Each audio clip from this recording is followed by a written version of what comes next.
బాపు జై భీమ్ జై సంవిధాన్.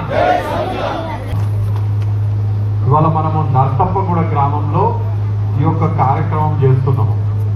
గాంధీ తాతకి దండేసినాము, అంబేద్కర్కి దండేసినాము, గోమాతకి పూజ చేసినాము, రాజ్యాంగం పుస్తకం శంకరన్న ముందర పెట్టుకున్నాడు, రాజ్యాంగం పుస్తకాన్ని పట్టుకొని ఊరంతా నడిచినాం.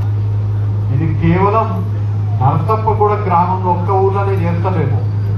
కాంగ్రెస్ పార్టీ మల్లికార్జున్ ఖార్గే గారు, రాహుల్ గాంధీ గారు కన్యాకుమారి నుంచి కాశ్మీర్ వరకు దాదాపు 4000 కిలోమీటర్లు ఎండన కానకు మంచుకి లెక్క చేయకుండా, రాహుల్ గాంధీ అయితే తెలుసు కదా మీకు, రాహుల్ గాంధీ తండ్రి ప్రధానమంత్రి, తాత ప్రధానమంత్రి, కావాలనుకుంటే ఏసీ రూమ్ల నుండి కనీసం కాళ్ళు కూడా కింద పెట్టాల్సిన అవసరం లేదు.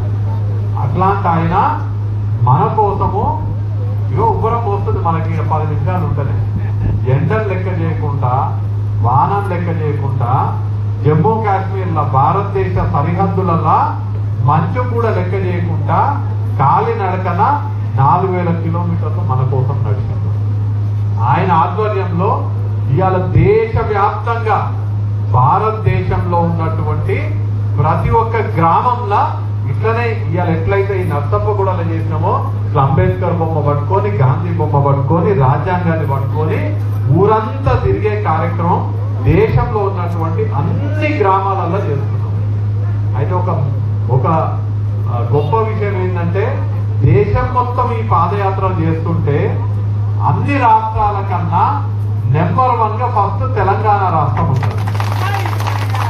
మళ్ళా తెలంగాణ రాష్ట్రంలో ఇందాకనే చూస్తున్నా నేను రాగానే ఎక్కడెక్కడ ఏమేం చేసిందని, మొత్తం తెలంగాణ రాష్ట్రంలో ఈ కార్యక్రమంలో నెంబర్ 1 ఎక్కడున్నదంటే శంకరన్న ఆధ్వర్యంలో కాంగ్రెస్ పార్టీ మండలాధ్యక్షులు అందరూ, గ్రామ శాఖ అధ్యక్షులు అందరూ కలిసి షాద్నగర్ నియోజకవర్గాన్ని నెంబర్ 1 ఈ కార్యక్రమంలో చేస్తున్నారు. దానికి గాను వీర్లపల్లి శంకర్ గారికి ఈ యొక్క మండలాధ్యక్షులు, షాద్నగర్ నియోజకవర్గంలో ఉన్నటువంటి మండలాధ్యక్షులు, బ్లాక్ అధ్యక్షులు, గ్రామ శాఖ అధ్యక్షులు, కాంగ్రెస్ పార్టీ నాయకులు, అట్నే కాంగ్రెస్ పార్టీకి చెందినటువంటి పూర్తిగా ఈ కార్యక్రమాన్ని రాష్ట్ర స్థాయిలో సమన్వయపరుస్తున్నటువంటి వ్యక్తిగా మనస్ఫూర్తిగా చాలా చక్కగా ఈ నియోజకవర్గంలో ఈ కార్యక్రమం చేస్తున్నందుకు మిమ్మల్ని మనస్ఫూర్తిగా అభినందిస్తున్నాం. 3 ముఖ్య ఉద్దేశం జై సంవిధాన్ అభియాన్ అనే పేరుతో ఈ యొక్క కార్యక్రమం చేస్తున్నాం. దాంట్లో భాగంగా రాజ్యాంగ పరిరక్షణ పాదయాత్ర ప్రతి ఒక్క గ్రామంలో చేస్తున్నాం. ఎందుకు ఈ కార్యక్రమం చేస్తున్నాం అంటే, మనకు స్వాతంత్రం తెచ్చింది, స్వాతంత్రం ఇచ్చింది కాంగ్రెస్ పార్టీ. ఆనాడు కాంగ్రెస్ పార్టీని ముందుండి నడిపించింది ఎవరంటే, ఇగో మన మధ్యలో ఉన్నటువంటి కట్టబట్టుకొని ఉన్నటువంటి ఆ మహాత్మా గాంధీ. ఆనాడు మహాత్మా గాంధీ తెల్లదొరలను ఎదిరించి, తెల్లదొరల తూటాలను కూడా లెక్క చేయకుండా కాంగ్రెస్ పార్టీ ఆధ్వర్యంలో ముందు నడిచి మనకు స్వాతంత్రం తీసుకొచ్చింది. ఆ వ్యక్తి ఏ వ్యక్తి అయితే మనకు బ్రిటిషర్ల నుంచి స్వాతంత్రం తీసుకొచ్చిందో ఆ వ్యక్తి కాంగ్రెస్ పార్టీ అధ్యక్షుడయ్యి, ఇవాళ మల్లికార్జున్ ఖార్గే గారు ఎట్లయితే కాంగ్రెస్ పార్టీ అధ్యక్షులో 100 ఏళ్ల క్రితం మహాత్మా గాంధీ కాంగ్రెస్ పార్టీ అధ్యక్షుడు ఉండే. అందరూ స్వేచ్ఛగా జీవిస్తున్నారంటే, ఇందాక మీటింగ్ వచ్చినప్పుడు ఊర్లో పోతున్నప్పుడు ప్రతి ఒక్కరు వాళ్ళకున్న సమస్యను వచ్చి శాసనసభ్యులు వీర్లపల్లి శంకర్ గారికి వచ్చి చెప్తున్నారు, మాకు ఈ సమస్య వల్లనే ఇవాళ స్వేచ్ఛ ఉన్నది. అట్లాంటి అంబేద్కర్ గారిని భారతీయ జనతా పార్టీ వాళ్ళు అవమానపరుస్తున్నారు, హేళన చేస్తున్నారు, అంబేద్కర్ గారి గౌరవాన్ని దిగజారుస్తున్నారు. కాబట్టి భారతీయ జనతా పార్టీ వాళ్ళు అంబేద్కర్ గారి గౌరవాన్ని దిగజారుస్తుంటే మన బాధ్యత, సమాజం యొక్క బాధ్యత, భారతదేశ పౌరుల బాధ్యత, మొత్తం యావత్ భారతదేశం యొక్క బాధ్యత అంబేద్కర్ గారి గౌరవాన్ని పెంచే బాధ్యత. కాబట్టి రాహుల్ గాంధీ గారు సూచించారు, బీజేపీ వాళ్ళు అవమానిస్తున్నారు, కానీ అంబేద్కర్ ని మనం ఓన్ చేసుకోవాలి. ఈ కార్యక్రమం తీసుకోవడం జరిగింది. అందుకే జై బాబు అంటున్నాము, జై భీమ్ అంటున్నాము, జై సంవిధాన్ అంటున్నాం. రాజ్యాంగం ఇవాళ మనందరికీ అంబేద్కర్ గారు రాసినటువంటి రాజ్యాంగం వల్లనే మనందరికీ ఇవాళ అన్ని హక్కులు కలుగుతున్నాయి, సమాన హక్కులు ఇవాళ మనకున్నాయి. బైబిల్ని ఆచరిస్తారు కానీ మనందరం కలిసి భగవద్గీతను ఆచరించేటోళ్ళు, ఖురాన్ ఆచరించేటోళ్ళు, బైబిల్ని ఆచరించేటోళ్ళు ఏదైనా ఒక పుస్తకాన్ని ఆచరిస్తారంటే అది మన రాజ్యాంగము. ఈ రాజ్యాంగం ఉంది కాబట్టే మన భారతదేశం ప్రపంచ దేశాలలో అగ్రగామి దేశంగా ఉన్నదంటే ఈ రాజ్యాంగం వల్లనే అది సాధ్యమైంది అనే మాట ఈ సందర్భంగా తెలియజేస్తూ, మహాత్మా గాంధీ, అంబేద్కర్ మన రాజ్యాంగాన్ని కొనియాడాలి, వారి గొప్పతనాన్ని చాటాలనే ఇవాళ ఈ యొక్క కార్యక్రమం చేపట్టడం జరిగింది. ఈ కార్యక్రమాలు చేపట్టడంతో పాటు ఇవాళ దేశం మొత్తం కూడా తెలంగాణ వైపు చూస్తున్నది. దేశం మొత్తం కూడా తెలంగాణలో జరుగుతున్నటువంటి అభివృద్ధి సంక్షేమ పథకాల వైపు దేశం మొత్తం కూడా చూస్తున్నది. నేను ఇవాళ మిమ్మల్ని ఒక ప్రశ్న అడుగుతా. ఏ రాష్ట్రానికి పోయినా ఎవరిని అడిగినా తెలంగాణ బయటికి పోండి, మీరు బయటికి పోయి మీ రాష్ట్రంలో ఆంధ్రప్రదేశ్కి పోండి, పక్కనున్న ఆంధ్రప్రదేశ్కి, ఇటు పక్కనున్న మహారాష్ట్ర పోండి, పైన ఉన్నటువంటి మధ్యప్రదేశ్కి పోండి, కిందున్న తమిళనాడు, కేరళకు పోండి, ఏ రాష్ట్రానికైనా పోండి, ఆ రాష్ట్ర ప్రజల దగ్గరికి పోయి మీకెవరికన్నా మీ ప్రభుత్వం సన్న బియ్యం ఇస్తుందానంటే ఎవరైనా కానీ మాకించలేదు అని అనరు. సన్న బియ్యం అంటే ఏంటి అని అడుగుతారు. ఎందుకంటే వాళ్ళకి ప్రభుత్వం ఇయ్యదు కాబట్టి, వాళ్ళకి తెలియదు కాబట్టి. కానీ దేశంలో ఎక్కడ లేని విధంగా మన రాష్ట్రంలో సన్న బియ్యం ఇస్తున్నాం.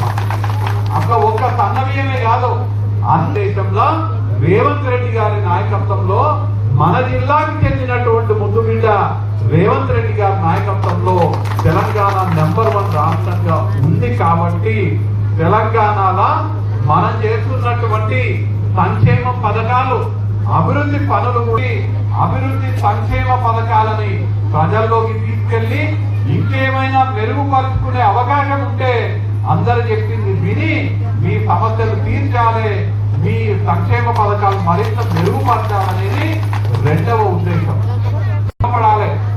ఇందాక చెప్పినట్టుగా దేశంలో ఎక్కడ లేని విధంగా మన సమాజంలో చాలా మంది దళితులు ఉన్నారు. ఎస్సీ వర్గీకరణని మొట్టమొదటిగా తెలంగాణ రాష్ట్రంలో అమలు పరచడం జరుగుతున్నది. అట్లనే అత్యధిక సంఖ్యలో ఉండేటువంటి బలహీన వర్గాల వారికి బీసీలకు తగు న్యాయం జరగాలి, బీసీలకు వాళ్ళకు కావలసినటువంటి హక్కులు వాళ్ళకి రావాలి, వాళ్ళకి ఎంతైతే నిధులు కేటాయించాలనో అన్ని నిధులు రావాలని బీసీ కులగణన చేపట్టినటువంటి మొట్టమొదటి రాష్ట్రం తెలంగాణ రాష్ట్రం. కాబట్టి ఈ రెండు అంశాలు కూడా బీసీ కులగణన, ఎస్సీ వర్గీకరణ గురించి కూడా ప్రజలలో తెలియజేయాలనే ఉద్దేశంతో ఈ యొక్క కార్యక్రమం చేపట్టడం జరిగింది. పత్రికా సోదరులకు అందరికీ నమస్కారం. ఈరోజు తెలంగాణ రాష్ట్ర ప్రభుత్వం గత ఎన్నికల్లో వచ్చిన మాట నిలబెట్టుకోవడానికి వాళ్ళ నందిగామ మండలంలో నర్సప్పగూడ, అంతిరెడ్డిగూడ, చెంగోనిగూడెంలో నిరుపేద కుటుంబాలకు ఇందిరమ్మ ఇండ్లు నిర్మాణం చేపట్టడానికి శ్రీకారం చుట్టడం జరిగింది. అదేవిధంగా అభివృద్ధి కార్యక్రమాలు కూడా చేపట్టడం జరిగింది. ముఖ్యంగా కాంగ్రెస్ పార్టీ ఎప్పుడు పేదలకు అండగా ఉండే పార్టీ కాబట్టి స్వాతంత్రం వచ్చినప్పటి సందు కూడా ఈ భారతదేశంలో ఉన్న పేదలకు ప్రతి గ్రామంలో కూడు గూడు నీడ అనే కార్యక్రమం శ్రీమతి ఇందిరాగాంధీ గారు ఆనాటి నుంచి తాను చనిపోయే వరకు కూడా ప్రతి ఒక్క పేదవానికి గ్రామాలలో ఒక గౌరవంగా బతకడానికి భూ పంపిణీ చేసి పక్కా ఇండ్ల నిర్మాణం చేసి ఆహార భద్రత కల్పించి ఆ తర్వాత విద్యను అభ్యసించే విధంగా ప్రతి ఒక్కరూ విద్యను అభ్యసించడానికి ఒక గ్రామ స్థాయిలో పాఠశాలలు నిర్మాణం చేయడం, తాలూకా స్థాయిలో అయితే కాలేజీలు, జిల్లా స్థాయిలో అయితే డిగ్రీ కాలేజీలు, యూనివర్సిటీలు నిర్మాణం చేసి ఈ పేదరికం నిర్మూలించాలి. పేదోడు పెద్దోడు కావాలి. ఈ దేశంలో ధనవంతులు ధనవంతులుగానే మారిపోతూ ఉన్నారు, పేదోడు పేదోడుగానే ఉండిపోతూ ఉన్న ఒక సంకల్పంతో వారి యొక్క చూపెట్టిన మార్గం ఇలా ఇందిరమ్మ ఇల్లు. నేను ఒక్కటే వీళ్ళ కొందరిని అడుగుతా ఉన్నా, ఏ గ్రామం అన్న పోదు ఇందిరమ్మ పేరు ఈ రోజు కూడా ఏ గ్రామానికన్నా పోదు ఇందిరమ్మ పేరు కనీసం ఒక 100 మందిని అడిగితే 20 మంది అన్న ఇందిరమ్మ పేరు. ఎందుకంటే అట్టడుగు వర్గాల, అనగారిన కులాల, బడుగు బలైన వర్గాలు, హరిజన గిరిజన సమాజాన్ని అన్ని విధాలా ముందుకు తీసుకొచ్చింది కాబట్టి ఆమె యొక్క పేరు స్థిరస్థాయిగా ప్రజలలో ఉండిపోయారు, ప్రజల హృదయాలలో ఉండిపోయింది కాబట్టి మరొక్కసారి రేవంత్ రెడ్డి గారు కూడా తెలంగాణ రాష్ట్రంలో కాంగ్రెస్ పార్టీ అధికారంలోకి వస్తే ప్రతి గ్రామంలో ప్రతి పేదవానికి అర్హత కలిగిన ప్రతి ఒక్కరికి ఇందిరమ్మ ఇండ్లు ఇస్తామని చెప్పడం నిలబెట్టుకోవడానికే రాష్ట్ర ముఖ్యమంత్రి గారు ఒక నియోజకవర్గానికి దాదాపు 3,500 ఇండ్లు first phase, second phase, third phase, fourth, fifth దాకా అంటే 5 సంవత్సరాల వరకు ఒక్కొక్క ఎమ్మెల్యేకు దాదాపు 20,000 ఇండ్లు అంటే ఫస్ట్ విడత ఇప్పుడు 3,500 ఇండ్లు కూడా ఇవ్వడం జరుగుతుంది.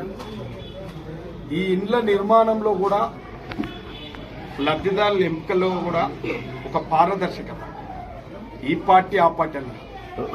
మా పార్టీ నాయకులు కొందరు గగ్గోలు పెడుతుంది, ఆ పార్టీకి వచ్చిన ఈ పార్టీ కాదు. మేము మా పార్టీ నాయకులకు కొద్దిగా తెలిసి తెలియ కూడా మన పార్టీ కాంగ్రెస్ పార్టీ పేదల పార్టీ, ఆ పార్టీ ఈ పార్టీ కాదు, పేదోడే మన పార్టీ. ఇవాళ ఎక్కడ కూడా భేదాభిప్రాయాలు లేకుండా ఎవరైతే మీ సేవలు అప్లై చేసుకొని ప్రజాపాలనలో సర్వేలలో ఎవరైతే అప్లికేషన్ పెట్టుకున్నారో తూచా తప్పకుండా ఇల్లు ఇవ్వడం జరుగుతుంది. ఏదైనా నిష్పక్షపాతత అంటే పేదోనికి ఈ ప్రభుత్వం అండగా నిలబడాలి. పేదోనికి అండగా నిలబడే పార్టీ ఏదైనా ఉందంటే కాంగ్రెస్ పార్టీ. ఇవాళ అదే తెలుస్తా ఉంది అందరికీ. ఇవాళ ఈ ప్రభుత్వం చేపట్టే కార్యక్రమాలు పార్టీలకు అతీతంగా ఇవాళ ఈ రాష్ట్రంలో మహిళలకు పెద్దపీట వేయడం జరిగింది. సంక్షేమ పరంగా ఉదాహరణకు ఒక మాట చెప్తా, పార్టీలకు అతీతంగా అంటే ప్రతి మహిళకు తెలంగాణ రాష్ట్రంలో ఉచిత బస్సు ప్రయాణం కల్పించడం ఒక పార్టీకే కల్పించింది, తెలంగాణలో ఉన్న మహిళలందరూ కూడా కల్పించారు. ఉదాహరణకు గృహజ్యోతి ఇవాళ పేద కుటుంబాలకు ఒక గృహజ్యోతి ద్వారా 200 యూనిట్ల వరకు కరెంటు బిల్ మాఫ్ చేయడం జరిగింది. ఈ పార్టీ ఆ పార్టీ కాదు, పేదలు. మీరు అర్థం చేసుకోండి, మొన్నటికి మొన్న తెలంగాణ రాష్ట్రంలో ఇవాళ రేషన్ షాపుల ద్వారా ఇచ్చే బియ్యం ఏ ఒక్కరు కూడా తినపోయారు. పత్రికా సోదరులకు కూడా తెలిసి విషయం అంటే అన్యాక్రాంతమైంది. దళారీ వ్యవస్థ చేతుల్లో చిక్కుకొని పోయింది. రేషన్ షాపులు, రేషన్ బియ్యం డీలర్ కాడికి వెళ్ళి రైస్ మిల్ కాడికి వెళ్ళి డీలర్కే వచ్చారు కూడా చేయడం జరుగుతుంది. అంటే ప్రభుత్వము చిత్తశుద్ధితో ఉంది పేదోళ్లకు ఇండ్లు కట్టియాలని చెప్పి. గత ప్రభుత్వం లాగా పత్రికా సోదరులందరూ కూడా తెలుసు, ఇలా డబుల్ బెడ్రూమ్ అన్నీ ఏ ఒక్కరిని కూడా ఇవాళ వరకు దాన్ని వినియోగంలోకి తీసుకురాలి. త్వరలోనే నేను కూడా ఆ యొక్క డబుల్ బెడ్రూమ్ ఇండ్లు అనేది పేదోళ్ళకే వచ్చేది.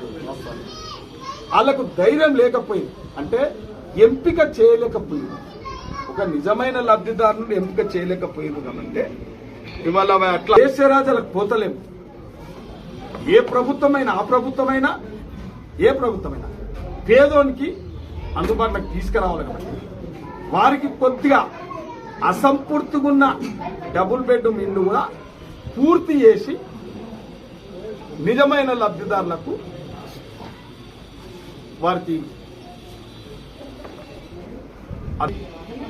వారిని గృహప్రవేశాలు కూడా త్వరలోనే చేయబోతా ఉన్నాం.